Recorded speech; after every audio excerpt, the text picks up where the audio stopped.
Hi, this is Dr. Goldwire. Today I will be reviewing the Systematic Approach to Answering Drug Information Questions, Part 2. In Part 2, I will describe background questions to ask depending upon the classification of the caller's question, and I will define specific sections of the resource to consult depending upon the type of question asked. So our goal in answering drug information questions is to find the answer effectively and efficiently. We want to use the systematic approach.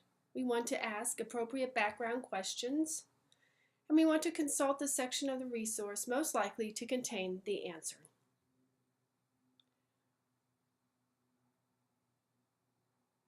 When answering a question about an adverse drug reaction, there are several things you will need to take into consideration. Something that you should always come to mind is whether or not a patient is involved. If a patient is involved, you will need to determine the urgency of the situation.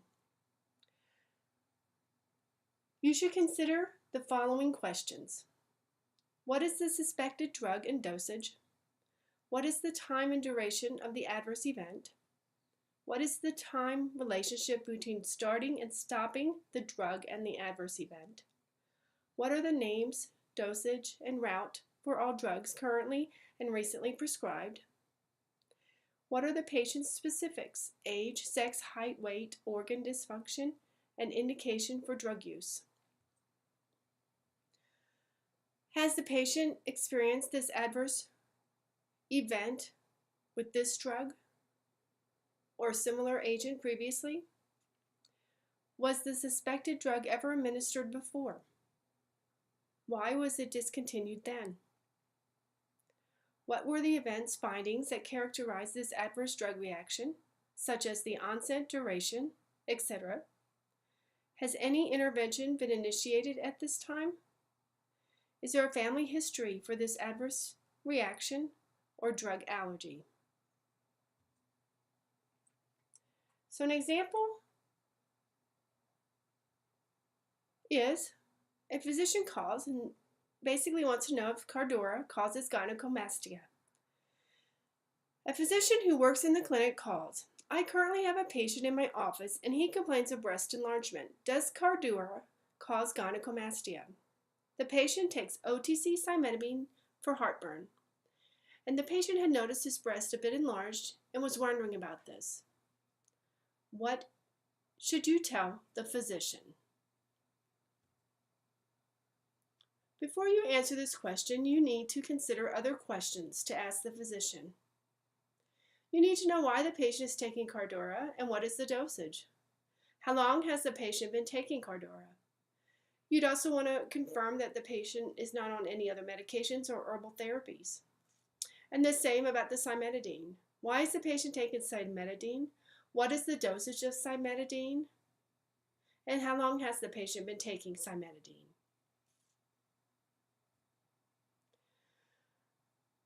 So you find out that the patient is taking Cardura 2 milligrams once daily for hypertension. And he's been taking the Cardura for 2 months. You know from the physician's description that the breast enlargement just started approximately a week or so ago, but not 2 months ago. That cimetidine, though, he's been taking for heartburn for about 6 weeks now, and he's been taking 600 milligrams 3 times a day. So that gives you a basis of information to begin your search. Let's start with facts and comparisons. I know that facts and comparisons has a drug search by disease or symptom tool database. So what I want to do is click on this tool, and I want to find drugs that may cause, and then I'm going to add gynecomastia.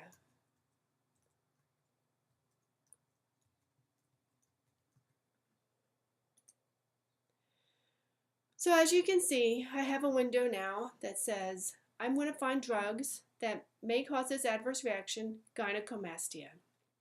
I could limit my drug to cimetidine or Cardura, but right now I'm just going to hit go to see how many results I get.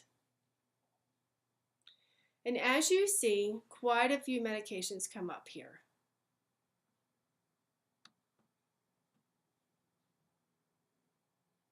So if I go to Modify Criteria, I can add my drug. Cardora,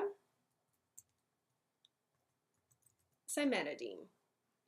Then I can hit Go. And I can see that both of these drugs have been linked to gynecomastia. So what I want to do is click on the hyperlink. So I click on cimetidine, and it will bring me to the monograph to where gynecomastia has been reported. So under the adverse events in endocrine, it says gynecomastia has been reported in patients treated for 1 month or longer, in patients treated for pathologic hypersecretory states. This has occurred in approximately 4% of cases.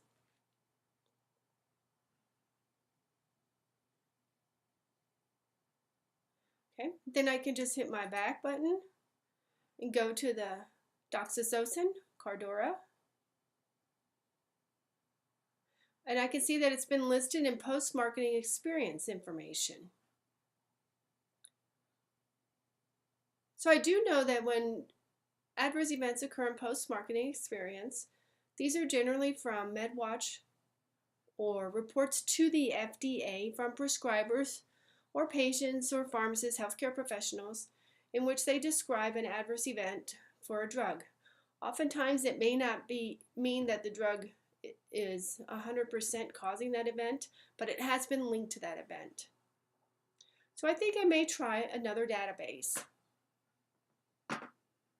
So let's go to Micromedics. And in here I don't really have a tool to identify adverse events, so I will just look up the cimetidine monograph. I always go to the detailed document. I don't usually use this drug point summary. I go to the detailed document.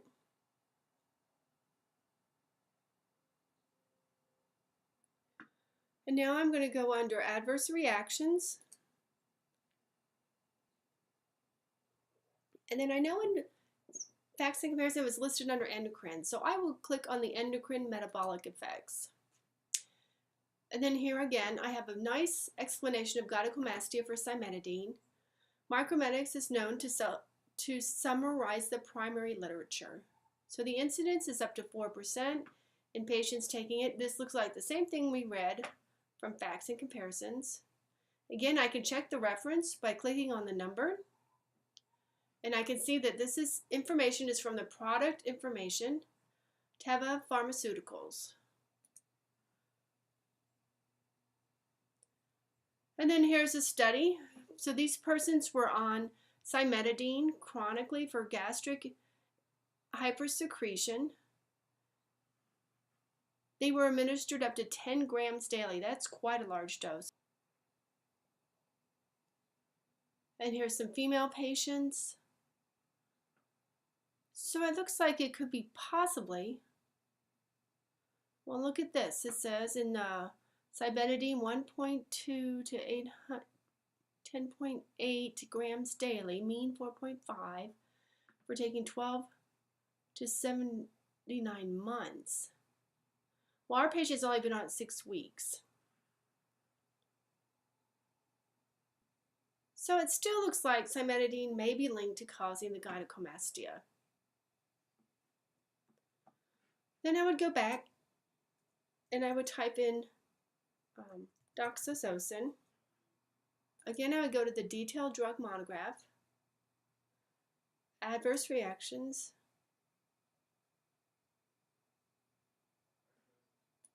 endocrine, and I don't see anything listed here. I'm able to tell the physician that it would be most likely due to the cimetidine that this patient is experiencing this adverse event, and I'd probably recommend to stop that cimetidine. It's a very hard dose, and perhaps work up the patient and to see if ranitidine or another H2 blocker would be more appropriate. So for questions about availability, the caller may want to know if the drug is available to be administered to the patient, whether it's available in a specific dosage form,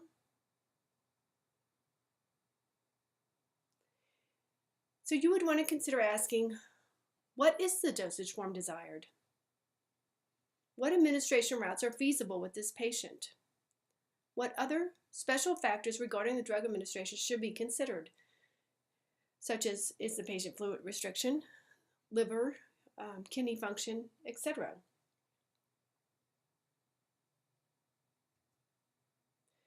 So an example of an availability question is Sotalol available in a suspension?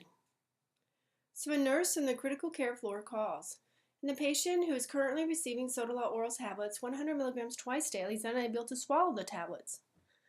So what do you tell the nurse? You want to go to the drug monographs and look under the product information list. So again, in facts and comparisons, I can type in Sotalol. And if I look under product list, this will tell me how this medication comes. And I can see that it comes in tablets and then an intravenous solution that has been discontinued. So what I want to know is if the product comes, if there's a recipe for a solution.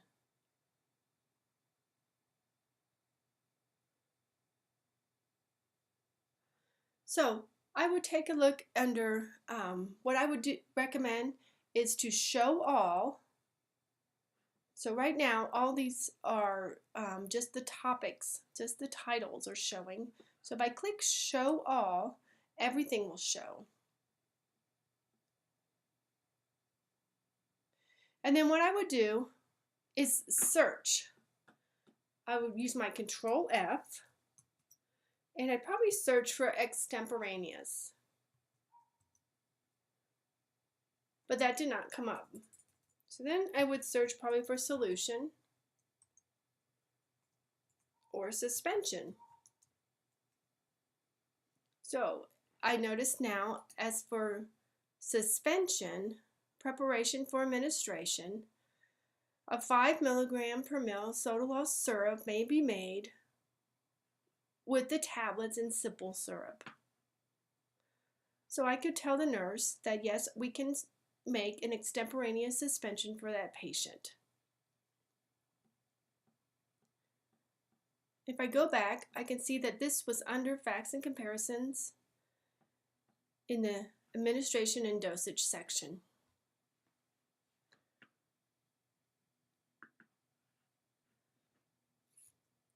So for disease information,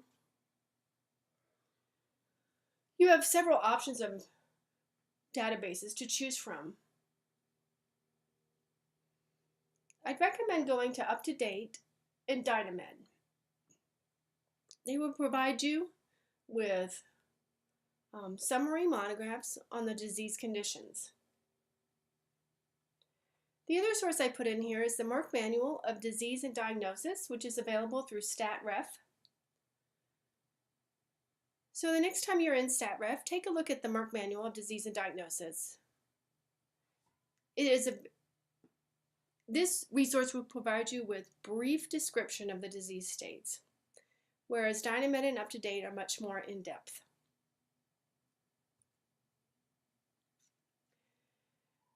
You will often get questions about dosing and administration. You need to know patient specifics before recommending an appropriate dose or route of administration. You may want to consider asking the following questions. What disease is being treated? What is the extent, severity of the illness? What drugs is the patient receiving? Does the patient have any insufficiency of the renal, hepatic, or cardiac system? For drugs renally eliminated, what is the serum creatinine, BUN, and or urine output? Is the patient receiving dialysis? For drugs with hepatic elimination, what are the liver function tests, bilirubin, and or albumin? You also need to consider the patient's weight and whether the drug is dose per ideal body weight, actual body weight, or adjusted body weight. For questions about administration, you may want to consider asking what dosage form or preparation is being used. What is the dose ordered? What is the clinical status of the patient? For example, if it's an IV medication, can the patient tolerate an IV push of so many mLs? Is the patient fluid or sodium restricted? Does the patient have congestive heart failure or edema? What possible delivery routes can this patient tolerate? And what other drugs is the patient currently receiving? Are any of them by the same route? So an example of an administration question is, a nurse calls the pharmacy satellite and asks if Cadian capsules may be opened and given on a soft food. You ask and find out that the patient's having trouble swallowing. What response do you provide? Well, let's try LexiComp for this question. So again, I would type in Cadian and bring it up in Lexi Drugs. And I would go down here to administration and storage issues. And then under administration, I can see it says do not crush, chew, or dissolve extended release drug product, swallow whole. Cadian may be opened and sprinkled on applesauce and eaten immediately without chewing.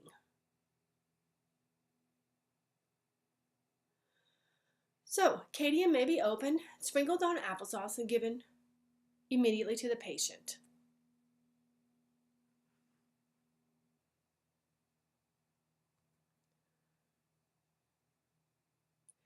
So other things to consider for dosing questions include, for those drugs with serum level monitoring, what are the most recent levels for timing relative to the dose and the results? What is the patient's age, weight, height, and if creatinine clearance or body surface area is needed? Are these lab values recent? Is the patient's condition stable? Does the patient have a known factor that could affect drug metabolism, such as an acidylator status or ethnicity, such as an Oriental patient? So a question about dosing. A nurse practitioner calls your pharmacy and asks about the maximum daily dose for atomoxetine for ADHD in an adult who has liver dysfunction classified as Child-Pugh Class C. He is not receiving any other medications. What information do you provide?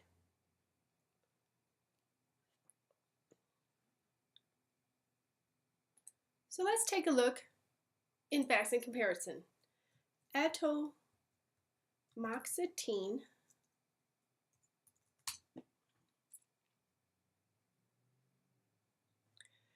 So I classified this as a dosing question, so I want to go under administration and dosing, and I'm going to look for dosing in hepatic dysfunction, and I know I first have in the dosing section adult normal dosing, I have then child dosing, and then I get into renal dosing and hepatic.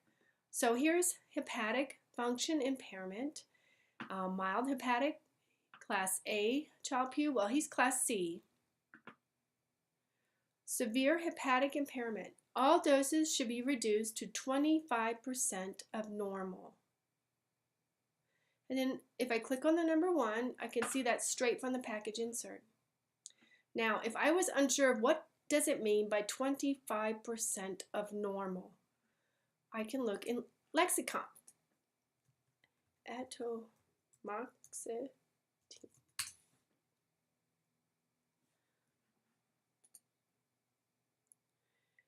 So again, in LexiComp, I go under dosage, and I'm looking at hepatic. All doses should be reduced to 25% of normal. So again, this is the language taken from the package insert.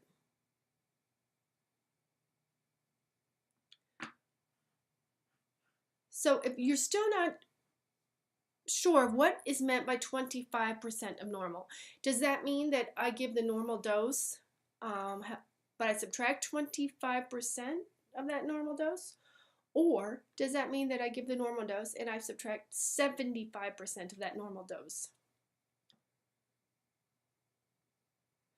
You can get a little clue by looking at the moderate impairment. All doses should be reduced to 50% of normal. So I know that in a more severe liver impairment, most likely this would mean the normal dose minus 75%. So maybe we go back and we look at the normal dose. 40 milligrams per day increased.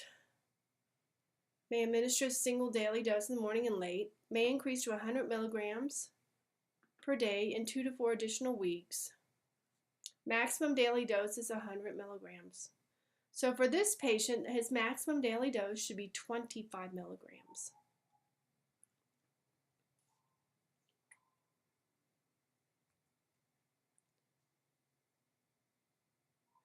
For drug class reviews, I like to use facts and comparisons, and you can also use Dynamed and UpToDate.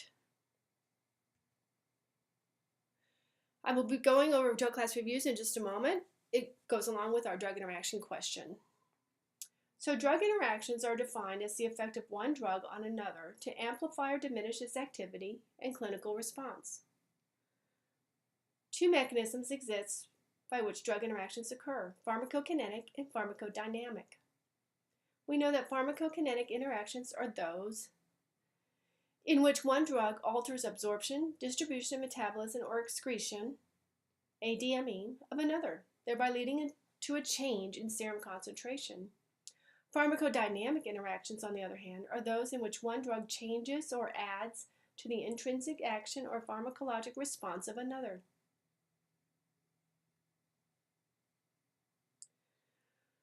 So if a drug interaction is suspected, there are several questions you want to ask. So if the interaction has occurred, what events suggest that this interaction occurred?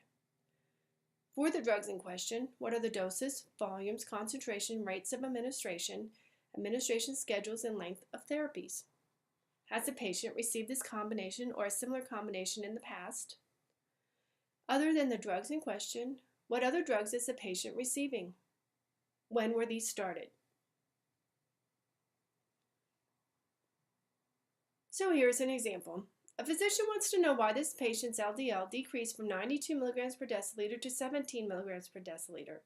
The patient has been on Zocor for the last 2 years with LDL levels between 90 and 100 milligrams per deciliter. The only change of therapy was the addition of nifazodone a few weeks ago. To be safe, you decide to change the simvastatin to another agent. Which statins are the best choice for this patient? So again, this is a drug-drug interaction. So let's just double check by putting in a drug interaction tool, and I just chose facts and comparisons. And we want to put in simvastatin and nifazodone, and then hit the go button. Oh, and we can see drug-drug interaction appear. Again, I click on the hyperlink to get the document. This is a significant drug interaction. It is delayed. It's major. Documentation. It's suspected. The risk of myopathy and rhabdomyolysis may be increased when simvastatin and nifazodone are co-administered. The mechanism is inhibition of CYP3A4 by nifazodone may decrease the metabolic elimination of simvastatin. The management statins that do not rely on CYP3A4, like pravastatin, may be acceptable. And then it describes some case reports in which this interaction has occurred. So now I was asked to find out what statins would be acceptable. So what I want to do is find a class document that reviews all the statins. So I know Facts and Comparisons has class documents. So in the search field, I type in simvastatin.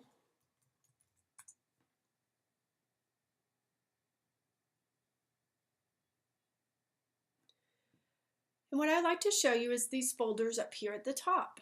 Simvastatin is an HMG-CoA reductase inhibitor. So if I clicked on that folder, I will get up a class document for all HMG-CoA reductase inhibitors.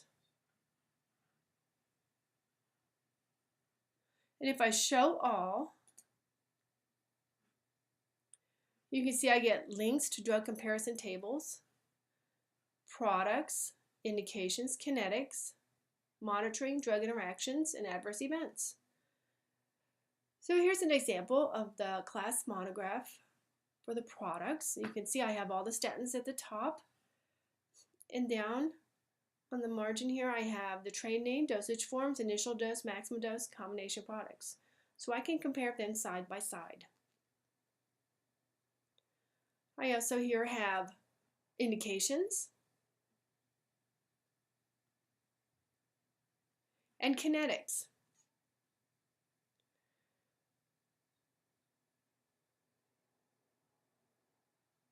And here I can see metabolic enzymes, and I can see the statins that are eliminated by CYP3A4, which I don't want to choose.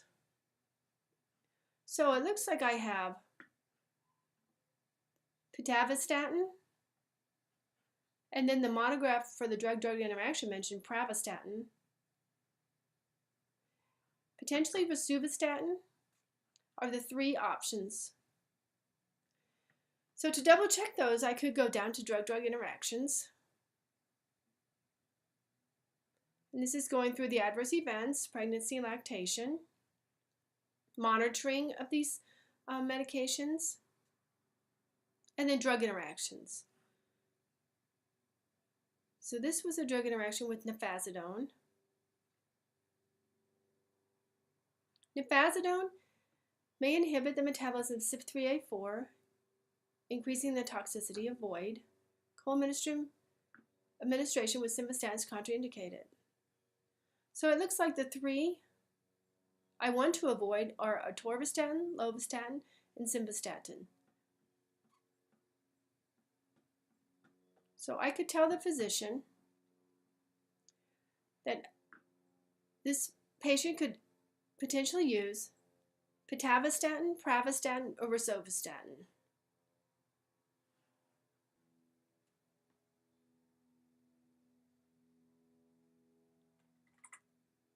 When answering a question about drug of choice, you should find out if there's a patient involved.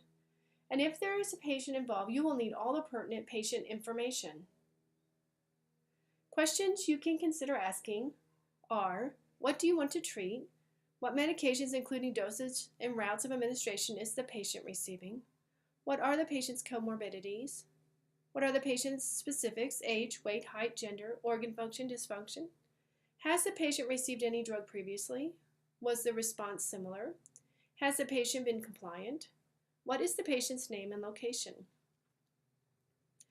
What alternative therapies has the patient received?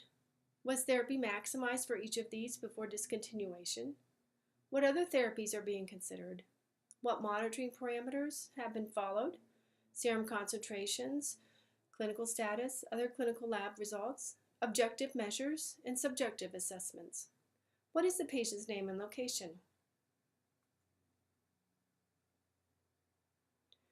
For questions about herbal or complementary and alternative medicines, you can consult the Natural Medicines Comprehensive Database, but also know that Lexicon, Facts and Comparisons, and Micromedics all contain herbal products. Facts and Comparisons has a natural products database in it, which is pretty comprehensive. The Micromedics contains all drug decks, which is not as comprehensive, but is available to you. And then Lexicon links to Facts and Comparisons Natural Products database.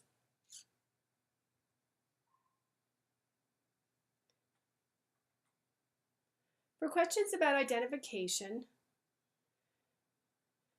you would want to make sure that you understand whether it's identification from the physical description of a tablet or capsule, or if it's identification from another product, such as a foreign drug product. So if it is identification from a specific product and markings on the product, you'd want to make sure you understand whether or not the patient is looking at the tablet or the nurse is looking at the tablet. And if so, what is the dosage form, color, markings, and size? And is everything visible? If you don't have the tablet in hand, or the patient or the nurse does not have the tablet in hand, you want to ascertain the source of the information and was it reliable. What is the dosage form, color marking, size, etc.?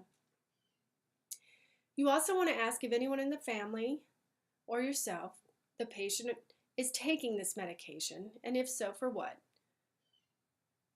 And under what circumstances was this product found? Who found the product?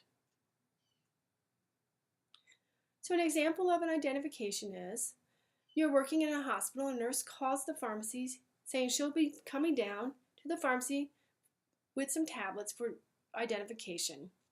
They found the patient taking these tablets by his bedside, and he was very defensive when approached to ask what these tablets were.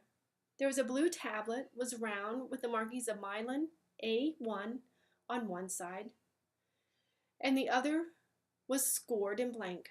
The brown tablets had a marking of OP on one side and 30 on the other side.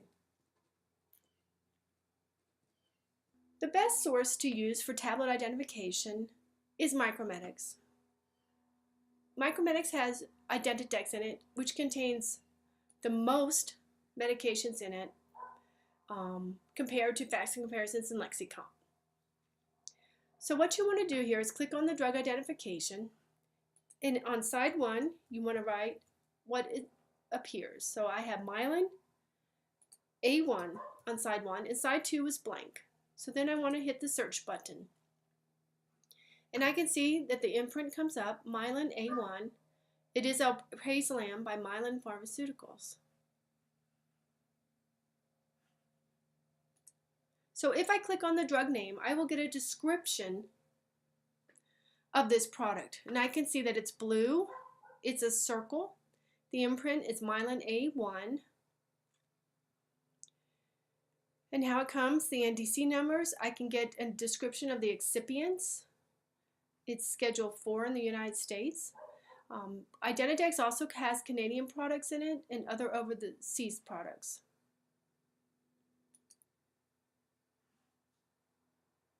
So again, I can modify identification and put in the second product, which is an OP on one side and a 30 on the other side. And I know this is brown. And I can see that this is an OxyContin tablet. So again, if I pull it up, I will get a description of this tablet. It's a 30 milligram OxyContin, has OP and 30 on one side. It's extended release. And I even have a photograph of what this looks like. So again, Identidex is the best, but Facts and Comparisons and Lexicon both have identifications in them. So if you need to, or if that's the only resource you have, please, by all means, use Lexicon to identify also. So an example of a foreign drug identification is, you are working at a local community pharmacy and a physician calls your office asking about a foreign medication, Lacamed. His patient was traveling to Spain and received this drug from a local physician for classic migraine prophylaxis. He was taking 2 milligrams every morning. The physician wants to know what the medication is and if there is an equivalent drug here. What do you tell him? One of the best sources to look foreign drug medications up in is Micromedics. Micromedics contains Martindale's, the extra pharmacopoeia. So what I do is I just type in the brand name into the search field. And I can see over here to the right, I have a toxin drug lookup, a Martindale's lookup, and a Red Book lookup. And I also get a listing of Lacamed Global, and the generic name is lectidipine. So I'm going to choose this Martindale's Lacamed.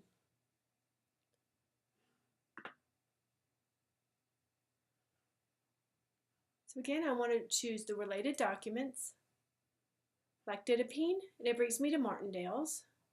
I can see that it's under cardiovascular drugs, lectidipine,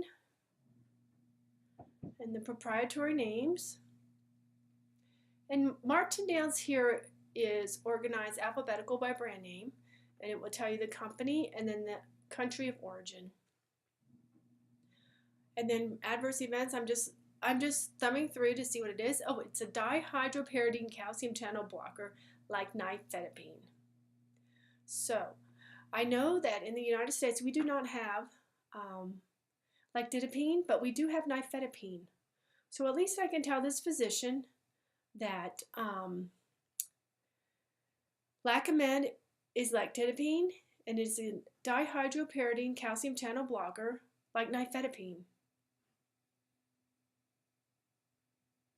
Okay.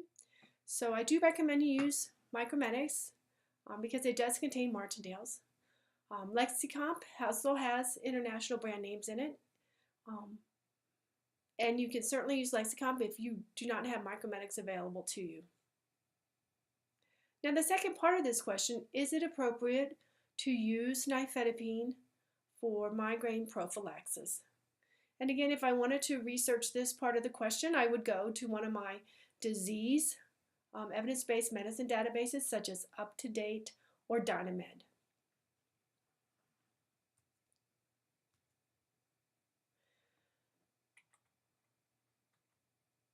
Answering a question about an indication often involves non-FDA approved uses. Remember that when a drug is approved for market by the FDA, the prescriber can use the drug for any indication. Again, you need to find out if there is a patient involved. If there is a patient involved, you will need to find out patient-specific information. Other questions to consider asking are, what is the disease or condition you are treating? What medications, including doses and routes of administration, is the patient receiving? What are the patient's comorbidities? What are the patient's specifics, age, weight, height, gender, organ function, dysfunction? What patient parameters have been followed, such as serum concentration, clinical status, lab values? What is the patient's name and location? For questions regarding inert ingredients, I recommend again going to DailyMed to get current package inserts. However, you can look up inert ingredients in Facts and Comparisons, Lexicomp, Micromedics. All of this is found under the product information section that we reviewed when we talked about availability. So for example, what dyes does Zoloft 25 milligram contain? So for this example, I'll use Facts and Comparison. So I just type in Zoloft.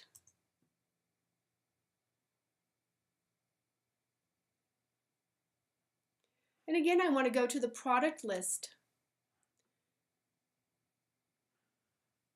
And I can see that Zoloft comes in a 25, 50, and 100, and an oral concentrate. So I'm going to click on the 25 milligram tablet entry.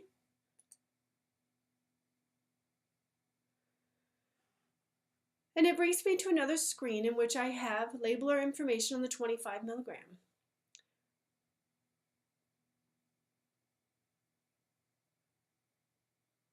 I'm looking for the brand name product. So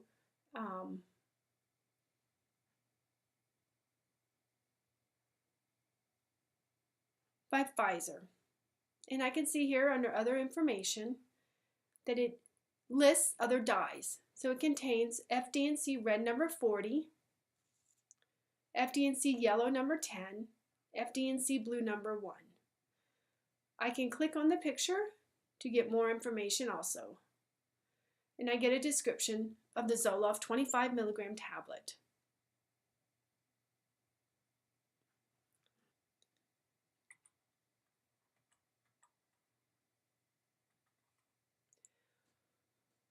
When a drug is investigational, this means the drug has not yet been approved by the FDA. Indications can also be investigational, but remember that once the FDA approves a drug, physicians and prescribers can use that drug how they see fit. When answering a question about an investigational or orphan drug, you will need to find out if the caller needs a drug for a patient or if the caller is simply interested in more information about the drug.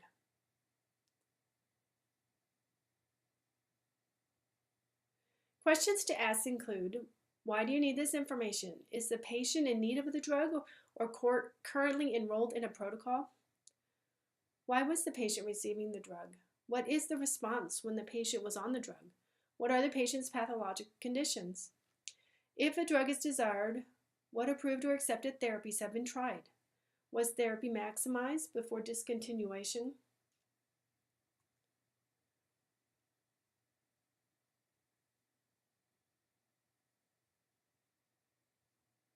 So one of the best places to look for orphan and investigational drugs, besides all the drug databases which do contain this information, is directly from the FDA. And I have listed a hyperlink there for you.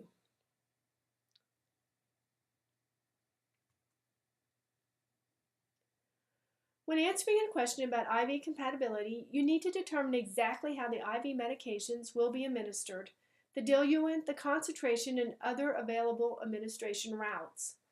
Questions to ask include, what is the intended administration route for the patient's medications? What type of IV access does the patient have, peripheral or central? Is the patient on a central line? Does the patient have a single, double, or triple lumen? What are the doses, concentrations, and volumes for all pertinent medications? What are the infusion times, rates expected or desired? What is the base solution or diluent used? Is the patient able to receive the parenteral medication intravenously, intramuscularly, or interosseously? Are the medications to be mixed into one syringe or given through the same line? If they are to be given in one line, what type of IV access does the patient have? Does the patient have a peripheral or a central line? Does the patient have a Y site, a single, double, or triple lumen? This is an illustration of IV access. On the left, you can see a peripheral line, and on the right is another peripheral line with a Y site. So again, it's very important to determine whether or not the patient has a peripheral line, a central line. If the patient has a central line, whether or not the patient has a single, double, or triple lumen. Types of IV incompatibility. When two drugs are given together in the same line, incompatibility can be either visual, can be chemical, it can be compatible, or you can have a solution instability, which you get a precipitate. You also need to know the resources and parenteral drug preparation characteristics. Let's go through an example. Is midazolam IV push compatible with a heparin drip? You are working in the satellite clinic on the critical care floor, and a nurse calls asking if she can give midazolam IV push 2.5 milligram per ml, total of 5 milligram, with a heparin drip that's going at 160 units per ml at 2 mils per minute in D5W. And we know the patient has a double lumen central line.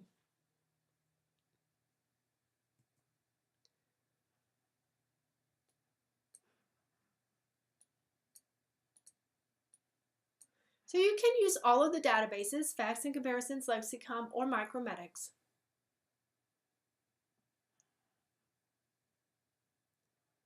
For this example, I'll use Micromedics. So again, I want to go to Lesson2 IV compatibility in Micromedics. Facts and Lexicomp also have Lesson2 IV compatibility. So I enter my search term, midazolam. I just hit enter, and I wanted to show you what I get. So first thing I want you to notice is this little icon. This is product document for midazolam. So if I click on this, I will get information about IV midazolam. I will get the pH range, the formulation, osmolarity, sodium content, which can be very important if a patient is sodium restricted or fluid restricted. You can get stability information, extemporaneous injections, pH, any information about interactions with plastics and if a filter is needed, any information about freezing or effects on light, and then other information. And then lastly, all the references. This is a very excellent source of any type of IV product information. And again, I just got there by clicking the icon located to the left of the drug name. You can see the tabs here by solution, Y site, admixture, syringe, and TPA. So I would like to go back though and put in midazolam, which is already checked, but also to see heparin.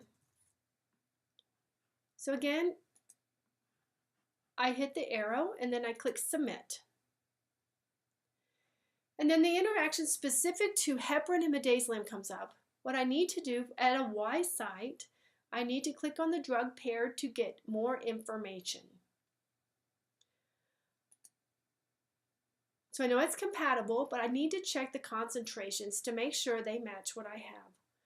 I can see that heparin at 160 units per mil in D5 is compatible with midazolam 2.5 milligram per mil in D5. That physically compatible. No changes in measured haze, turbidity, particulates, or color were found. I know the study period was 4 hours. If I wanted to find out more information, I could click on this reference number. And I can see that this was a study done by Lawrence Trissel. Again, make sure you page down just to double check. And pretty well these two are compatible. At the Y site. Admixture means that they're mixed in the same bag, and you can see it was not tested. And syringe means heparin plus midazolam in the same syringe. And I can see that this is incompatible.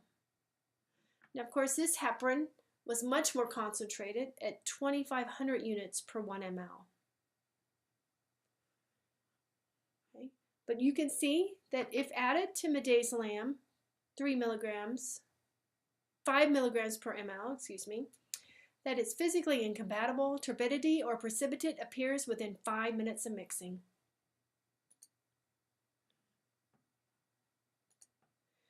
So again, the Trissel's 2 IV compatibility tool in Micromedics, it's also in Lexicomp under IV compatibility. Trissel's check. And Lexicomp will bring you actually to FACS because the same company owns both databases. So again, I just do the same thing. I would want to make sure that my tab up here is check compatibility. And at a Y site, and it's asking you for the vehicle and the drug. So the vehicle is going to be the solution, like D5.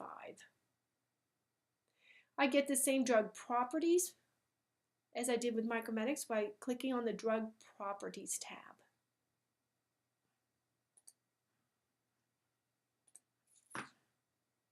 So I could tell the nurse that midazolam can be given IV push through a line with heparin.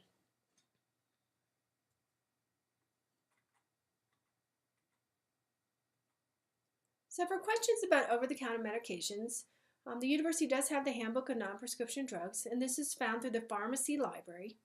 You can also look in Facts and Comparisons, Lexicomp, and Micromedics.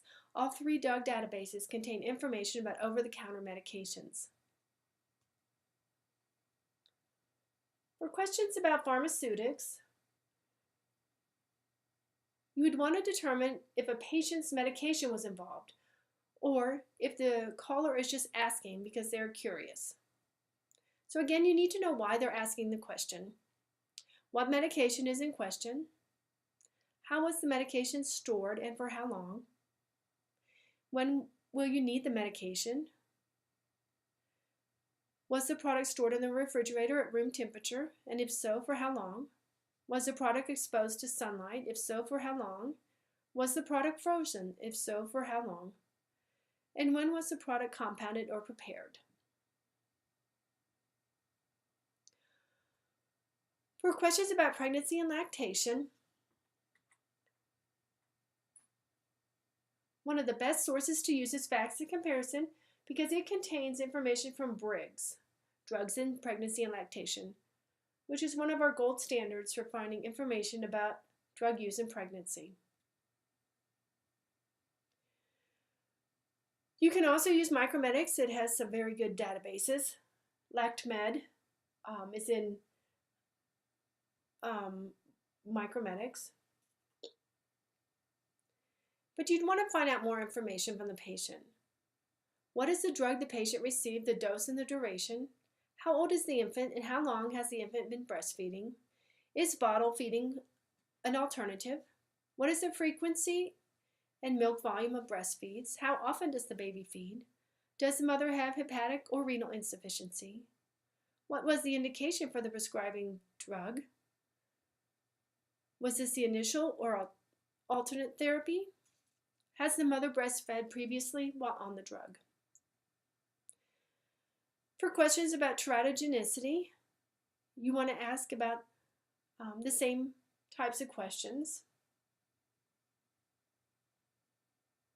And you definitely want to find out if there is a patient involved.